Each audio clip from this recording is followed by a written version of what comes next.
travaille sur le site d'Orly-Rungis et j'utilise régulièrement la navette autonome depuis qu'elle a été mise en place.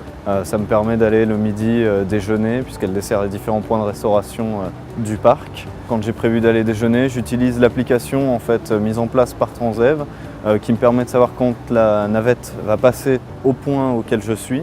Je sais à tout moment où est-ce qu'elle est. Si je la rate, je sais qu'elle roule en continu donc de midi à 14 h.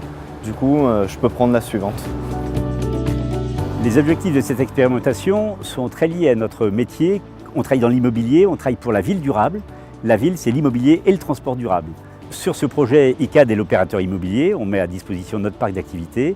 On s'est rapproché naturellement de Transdev, qui est un opérateur de mobilité dans le monde entier, de la Caisse des dépôts pour avoir une partie du financement dans le cadre de la Smart City, et EasyMile, le fournisseur français de navettes autonomes. Alors le côté audacieux de cette expérimentation, c'est que c'est une première en France de circuler en voie ouverte à la circulation dans un parc d'activités avec des voitures, des camions, des vélos, des piétons. 18 000 personnes travaillent tous les jours ici et on est au milieu du flux des voitures et autres.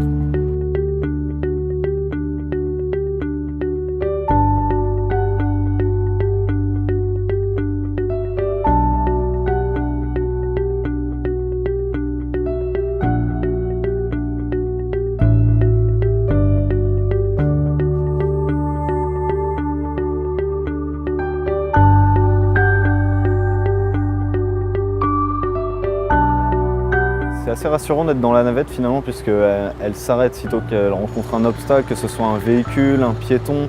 C'est un mode de transport un petit peu futuriste vu que c'est une navette autonome et électrique. C'est une solution qui est à la fois innovante, pratique puisqu'on ne se sert plus de son véhicule, on profite du trajet et voilà, on se laisse porter. C'est une très bonne expérience.